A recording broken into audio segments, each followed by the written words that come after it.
नमस्कार दोस्तों। आज मैं आपको सोमवार व्रत की कथा सुना रहा हूँ। एक बहुत धनवान साहूकार था जिसके घर में धन आदि किसी प्रकार की कमी नहीं थी, परंतु उसको एक दुख था कि उसके कोई पुत्र नहीं था। वह इसी चिंता में रात दिन रहता था। वह पुत्र की कामना के लिए प्रति सोमवार को शिव जी का व्रत और पूजन किया करता था तथा सायंकाल को शिव मंदिर में जाकर शिव जी के श्री विग्रह के सामने दीपक जलाया करता था। उसके इस भक्तिभाव को देखकर एक समय श्री पार्वती जी ने शिव जी महाराज से कहा कि महाराज, यह साहूकार आपका अनन्य भक्त है और सदैव आपका व्रत और पूजन बड़ी श्रद्धा से करता है। इसकी मनोकामना पूर्ण करनी चाहिए। शिव जी ने कहा, हे पार्वती, यह संसार कर्म क्षेत्र है। जैसा किसान खेत में बीज बोता है वैसा ही फल काटता है, उसी तरह इस संसार में प्राणी जैसे कर्म करते हैं वैसा ही फल भोगते हैं। पार्वती जी ने अत्यंत आग्रह से कहा, महाराज, जब यह आपका अनन्य भक्त है और इसको अगर किसी प्रकार का दुख है तो उसको अवश्य दूर करना चाहिए, क्योंकि आप सदैव अपने भक्तों पर दयालु रहते हैं और उनके दुखों को दूर करते हैं। यदि आप ऐसा नहीं करोगे तो मनुष्य आपकी सेवा तथा व्रत क्यों करेंगे। पार्वती जी का ऐसा आग्रह देख शिव जी महाराज कहने लगे, हे पार्वती, इसके कोई पुत्र नहीं है। इसी चिंता में यह अति दुखी रहता है। इसके भाग में पुत्र न होने पर भी मैं इसको पुत्र की प्राप्ति का वर देता हूँ, परंतु यह पुत्र केवल 12 वर्ष तक ही जीवित रहेगा। इसके पश्चात वह मृत्यु को प्राप्त हो जाएगा। इससे अधिक मैं और कुछ इसके लिए नहीं कर सकता। यह सब बातें साहूकार सुन रहा था। इससे उसको ना कुछ प्रसन्नता हुई और ना ही कुछ दुख हुआ। वह पहले जैसा ही शिवजी महाराज का व्रत और पूजन करता रहा। कुछ काल व्यतीत हो जाने पर साहूकार की स्त्री गर्भवती हुई और 10वें महीने उसके गर्भ से एक अति सुंदर पुत्र की प्राप्ति हुई। साहूकार के घर में बहुत खुशी मनाई गई, परंतु साहूकार ने उसकी केवल 12 वर्ष की आयु जान कोई अधिक प्रसन्नता प्रकट नहीं की और न ही किसी को यह भेदी बताया। जब वह बालक 11 वर्ष का हो गया तो उस बालक की माता ने उसके पिता से विवाह आदि के लिए कहा, तो वह साहूकार कहने लगा कि अभी मैं इसका विवाह नहीं करूंगा, अपने पुत्र को काशी जी पढ़ने के लिए भेजूंगा। फिर साहूकार ने अपने साले अर्थात बालक के मामा को बुलाकर उसको बहुत सा धन देकर कहा, तुम इस बालक को काशी जी पढ़ने के लिए ले जाओ और रास्ते में जिस स्थान पर भी जाओ यज्ञ करते और ब्राह्मणों को भोजन कराते जाना। वह दोनों मामा भांजे यज्ञ करते और ब्राह्मणों को भोजन कराते जा रहे थे।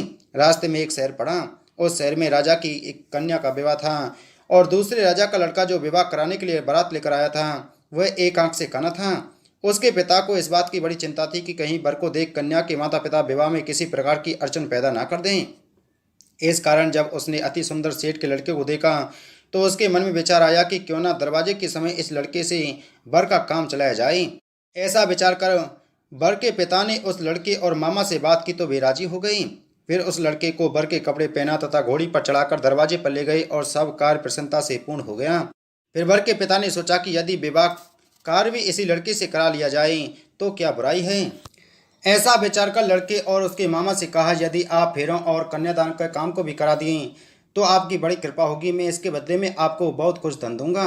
तो उन्होंने स्वीकार कर लिया। विवाह कार्य भी बहुत अच्छी तरह से संपन्न हो गया, परंतु जिस समय लड़का जाने लगा तो उसने राजकुमारी की चुनरी के पल्ले पर लिख दिया कि तेरा विवाह तो मेरे साथ हुआ है, परंतु जिस राजकुमार के साथ तुमको भेजेंगे वह एक आंख से काना है। मैं काशी जी पढ़ने जा रहा हूँ।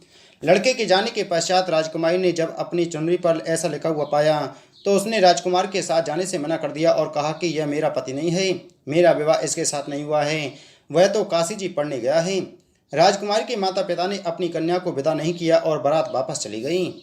उधर सेठ का लड़का और उसका मामा काशी जी पहुंच गए। वहां जाकर उन्होंने यज्ञ करना और लड़के ने पढ़ना शुरू कर दिया। जब लड़के की आयु 12 साल की हो गई उस दिन भी उन्होंने यज्ञ रच रखा था कि लड़के ने अपने मामा से कहा, मामा जी, आज मेरी तबीयत कुछ ठीक नहीं है। मामा ने कहा, अंदर जाकर सो जाओ। लड़का अंदर जाकर सो गया और थोड़ी देर में उसके प्राण निकल गए। जब उसके मामा ने आकर देखा तो वह मुर्दा पड़ा था, तो उसको बड़ा दुख हुआ और उसने सोचा कि अगर मैं अभी रोना पीटना शुरू करूंगा तो यज्ञ का कार्य अधूरा रह जाएगा। अतः उसने जल्दी से यज्ञ का कार्य समाप्त कर ब्राह्मणों के जाने के बाद रोना पीटना आरंभ कर दिया। संयोगवश उसी समय से पार्वती जी उधर से निकल रहे थे। जब उन्होंने जोर जोर से रोने की आवाज़ सुनी तो पार्वती जी कहने लगी, महाराज, कोई दुखिया रो रहा है, इसके कष्ट दूर कीजिए। जब से पार्वती ने पास जाकर देखा तो वहाँ एक लड़का मुर्दा पड़ा था। पार्वती जी कहने लगी, महाराज, यह तो उसी सेठ का लड़का है जो आपके वरदान से हुआ था। शिव जी कहने लगे, हे पार्वती, इसकी आयु इतनी ही थी सो यह भोग चुका। तब पार्वती जी ने कहा, हे महाराज, इस बालक को और आयु दो, नहीं तो इसके माता पिता तड़प तड़प कर मर जाएंगे। पार्वती जी के बार बार आग्रह करने पर शिव जी ने उसको जीवन वरदान दिया और शिव जी महाराज की कृपा से लड़का जीवित हो गया। शिव पार्वती जी कैलाश चले गए। वह लड़का और मामा उसी प्रकार यज्ञ करते तथा ब्राह्मणों को भोजन कराते अपने घर की ओर चल पड़े। रास्ते में उसी शहर में आए जहाँ उसका विवाह हुआ था वहां पर आकर उन्होंने यज्ञ आरंभ कर दिया। तो उस लड़के के सुसन ने उसको पहचान लिया और अपने महल में ले जाकर उसकी बड़ी खातिर की। साथ ही बहुत से दास दासियों सहित आदर पूर्वक लड़की और जमाई विदा किए। जब वे अपने शहर के निकट आ गए तो मामा ने कहा, मैं पहले घर जाकर खबर कराता हूँ।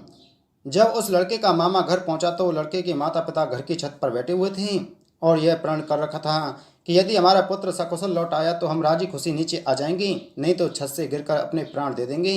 इतने में उस लड़के के मामा ने आकर यह समाचार दिया कि आपका पुत्र आ गया है। तो उनको विश्वास नहीं आया। उसके मामा ने शपथ पूर्वक कहा कि आपका पुत्र अपनी स्त्री के साथ बहुत सारा धन लेकर आया है। तो सेठ ने आनंद के साथ उसका स्वागत किया और बड़ी प्रसन्नता के साथ रहने लगे। इसी प्रकार जो कोई भी सोमवार के व्रत को धारण करता है अथवा इस कथा को पढ़ता और सुनता है उसकी समस्त मनोकामनाएं पूर्ण होती हैं। बोलो शिव शंकर भगवान की जय।